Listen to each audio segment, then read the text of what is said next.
So you've made a file loop, but you don't know how to arrange it into a track that isn't too repetitive or boring. It's one of the most common problems that producers face.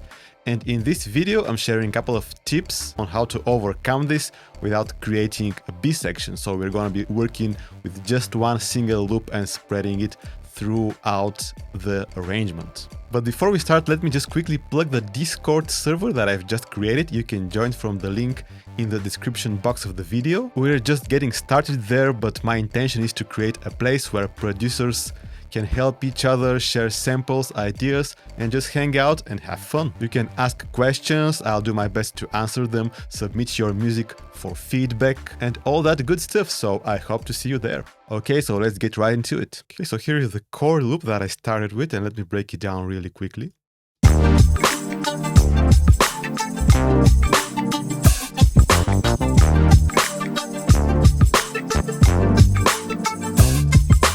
So we got the drums, percussion loops,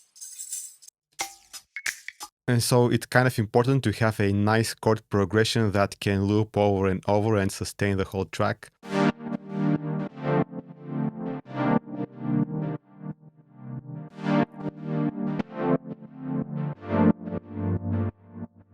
Bass line.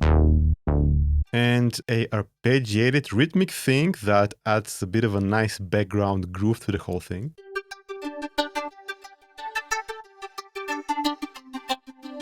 So first thing I did to add some variety to it is to add this vocal part on top.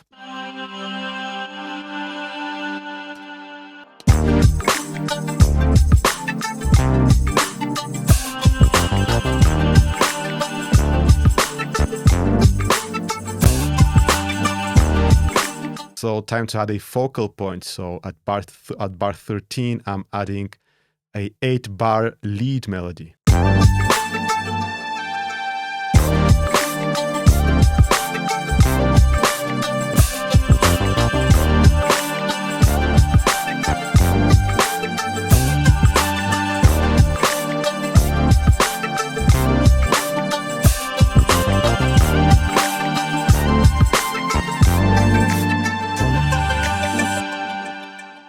So it's not something too complicated, but at least the listener's brain has something to pay attention to so that their attention doesn't fade away. And it's a 4-bar loop, but adding a 8-bar lead melody on top makes it seem longer. But at this point, this whole phrase is getting kind of boring because it's repeated a couple of times already.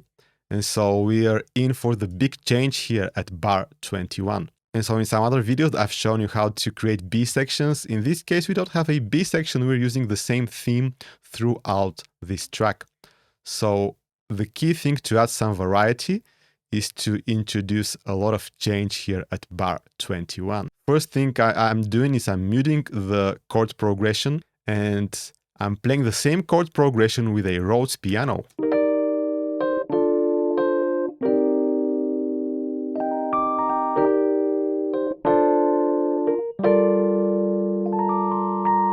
And so I've added 3 things at bar 21, the chord progression, this vocal sample,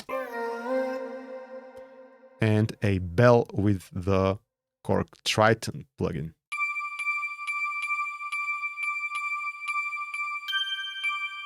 And so as you can see, these are all very different textures that all contribute to the richness of the whole thing. Not adding the same type of sounds, just adding synths or similar sounding timbres and instruments, but creating a colorful picture. And if you can imagine this analogy, these are like different colors that you add to your canvas. So I'm going to play the previous section again, and let's listen to the switch up, how we switch up to this new phrase. And I'm also muting some things like the lead and the vocal pad. So here we go.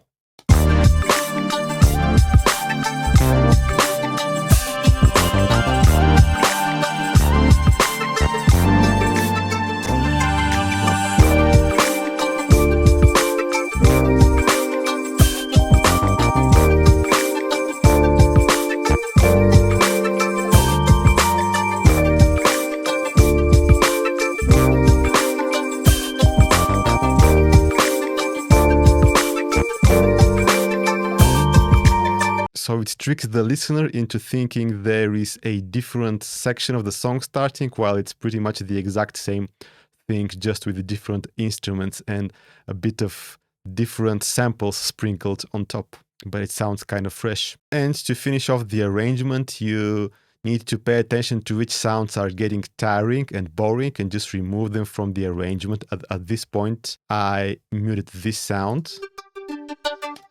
And so at this point, we can bring back the part that we played in the beginning. Last 16 bars of the arrangement are quite similar to bars 5 to 21. So let's hear the whole arrangement.